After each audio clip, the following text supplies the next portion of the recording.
Hey everyone, welcome! Today, we're diving into this absolutely fascinating explainer, and we're starting things off with a massive, kind of spooky paradox about mental health and our search for meaning in the modern world. You know, we're always told that finding meaning is the ultimate cure-all for our psychological struggles, right? But the actual data?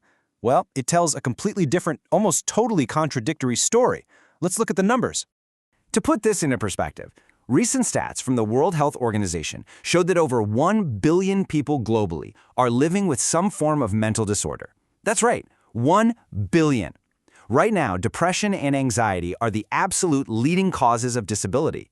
Like over in the UK, 1 in every 7 working-age adults suffers from a mental or behavioral disorder, and a massive chunk of the population is taking antidepressants. So clearly, as a society, we're in a deep state of psychological distress. But wait, here's where it gets weird. Clash that terrifying statistic with a massive Gallup poll spanning 132 countries. When asked, a whopping 91% of people affirmatively claimed that their life has a meaningful purpose. 91%? So we have this overwhelming majority of people who believe their lives have meaning, yet, at the exact same time, we're going through a record-breaking mental health crisis? Which brings us to our core mystery. I mean, think about it. If our lives are so incredibly meaningful, why is our mental health tanking? Why are therapists completely booked out with endless waitlists? Well, resolving this contradiction actually reveals a really critical flaw in how modern psychology treats the whole concept of meaning. To figure out where we went wrong, we've got to separate two deeply different concepts. Section 1. In life versus of life. This distinction right here is what unlocks the whole mystery. On one side, we have meanings in life. Think of these as your subjective personal goals, your work, your hobbies, your family, your daily projects. On the other side, we have the meaning of life. And this is an objective philosophical worldview. It's the grand overarching question about humanity's place in the universe. Is there a point to it all? Do our lives actually matter in the grand scheme? Now, modern psychology has really shifted its focus over the years. Following thinkers like Irvin Yalom, mainstream therapy almost exclusively focuses on measuring and creating those subjective meanings in life. Actually, if a patient comes in asking the big existential questions like, hey, what is the meaning of life? Modern psychology tends to just dismiss it.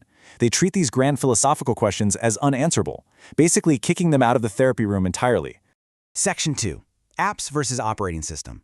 This is a super relatable metaphor to help make sense of all this.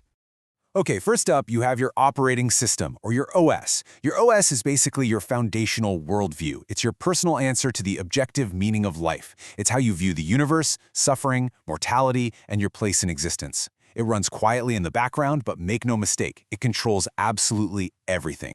Now, contrast that with the apps. The apps are your meanings in life. You've got your career app, your parenting app, your weekend rock climbing app, your daily goals app. Modern therapy spends pretty much all its time helping you download and optimize these new apps. But think about it for a second. If your core operating system is fundamentally broken or just straight up missing, what's going to happen? Your apps, no matter how shiny and optimized they are inevitably going to freeze and crash. Section 3. The limits of apps.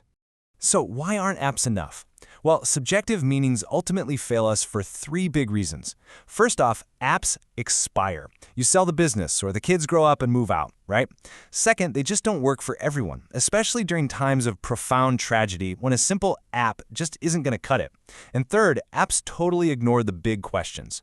Relying solely on them leaves us with this lingering dissatisfaction and inner emptiness, even when we're constantly busy. Take this historical anecdote from Leo Tolstoy. At age 50, Tolstoy literally had all the best apps society could offer.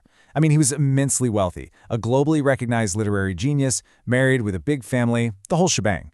Yet he fell into this massive midlife crisis. It got so bad he was hiding ropes from himself so he wouldn't hang himself. Why? Because his OS lacked a deeper philosophical answer. He had incredible meanings in life, but he couldn't find the meaning of life, especially when facing his own inevitable mortality. But how does modern therapy handle this kind of profound existential distress today? Honestly, often by just distracting us. There's this wild real-world case where a patient was experiencing intense anxiety after reading Nietzsche and contemplating the quote-unquote death of God. The therapist's solution? Stop reading philosophy, join a running group, and go rock climbing. No way, right? They literally distracted the patient with a new jogging app instead of fixing the root worldview. Sure, the patient probably felt better temporarily, but what happens when the next crisis hits? Section 4. Upgrading your foundation. Now, what's really fascinating here is the data. Recent studies by psychologists like Tatiana Schnell measured actual physiological stress responses, things like cortisol and blood pressure, and they found that people with highly stable, coherent worldviews, like traditional religious believers, exhibited much higher resilience to stress. Atheists sat right in the middle. But get this, the people constantly in an open-ended spiritual search without a stable framework, they had the highest stress and the lowest resilience. An unstable OS literally damages your biological health. So what do we do? How do you stabilize your OS if modern therapy won't help you with the big questions? Well, you turn to the open source library of humanity. We're talking history, philosophy, and classic literature. And hey, these aren't just dry, boring academic subjects. They are completely free, time-tested mental models. It's like thousands of years of human coding that you can use right now to build and upgrade your own resilient worldview. As we look back, you can see how this builds across history. The apps change, but those core OS questions stay exactly the same. From the ancient Egyptian text, Dialogue of a Desperate Man with His Soul, which is arguably humanity's first text on depression, to the ancient Greeks, all the way to the Roman thinker Boethius. Boethius literally wrote The Consolation of Philosophy in prison while waiting to be executed. Talk about high stakes. He stripped away all his worldly apps and managed to find a durable code for his OS right at the very end.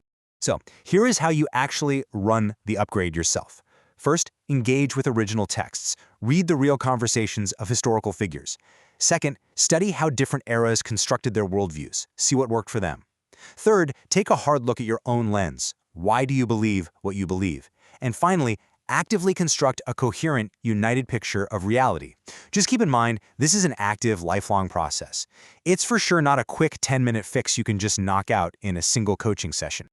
Ultimately, all of this forces us to ask one final, really provocative question. What operating system is running your life? Are you relying entirely on temporary apps that will eventually crash? Or are you actively exploring the deep history of human thought to build a resilient, objective foundation? My advice? Don't just settle for distraction. Upgrade your OS. Thanks so much for joining me for this short explainer, and I really hope it leaves you inspired to go dig into that open source library of humanity for yourself.